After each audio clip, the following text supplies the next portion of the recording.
बिस्मिल्लाहिर्रहमानिर्रहीम। अस्सलाम वालेकुम व्यूवर्स, मैं हूं शेफ़ मारिया और आज मैं आप लोगों के लिए बहुत ही मज़ेदार से बीफ पाई की रेसिपी लेकर आई हूं, जिसे आप बड़े के पाई के नाम से भी जानते हैं। बहुत ही आसान तरीके से मैं आपको ये पाई बनाना सिखाऊंगी। इसमें कोई मेहनत नहीं लगती है पाई बनाने में और बहुत ही आसानी से घर में बन के तैयार हो जाते हैं। ये मेरी घर की रेसिपी यानी कि मेरी अम्मी की रेसिपी है। वो जिस तरह से बनाती हैं मैं सेम उसी तरीके से बनाऊँगी। तो चलिए आइए वीडियो स्टार्ट करते हैं। इसमें ऐड करेंगे आधा कप के बराबर ऑयल। फिर इसके बाद इसके अंदर हम ऐड करेंगे प्याज मैंने ली थी 4 अदद मीडियम साइज़ की। इसको मैंने स्लाइसेस में कट कर लिया था।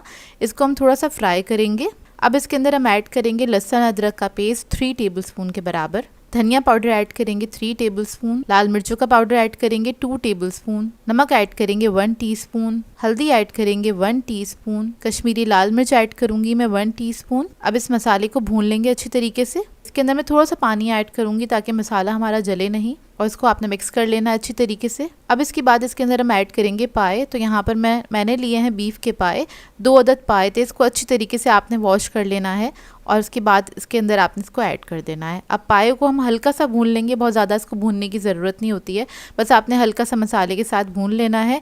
और जैसे ही आप इसको भून लेंगे उसके बाद इसके अंदर हम ऐड करेंगे पानी। तो पानी की क्वांटिटी आपने ज़्यादा रखनी है और कोशिश कीजिएगा पानी आपने एक ही साथ ऐड करना है। 2 जग के बराबर पानी ऐड करूँगी, इसलिए मैंने बड़े साइज़ का पतीला लिया था। पानी ऐड करके इसको पकने के लिए छोड़ देंगे 3 से 4 घंटे के लिए। मीडियम फ्लेम पे आपने इसको पकाना है।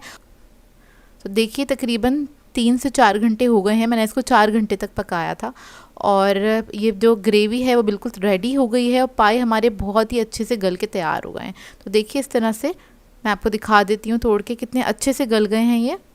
और ये बहुत ही आसान तरीका है, बहुत ही आसानी से आप इसको बना के तैयार कर सकते हैं। बस इसको चढ़ा दें और उसके बाद अपने घर के काम वाम करते रहें, पाए खुद ही पक के तैयार हो जाते हैं। और इसके साथ आप लोगों ने सर्व करना है हरा धनिया, हरी मिर्चें, नींबू और नान के साथ इसको सर्व कीजिएगा। बहुत ही सिंपल सी रेसिपी है, इसको ज़रूर ट्राई कीजिएगा, अपना फीडबैक ज़रूर दीजिएगा।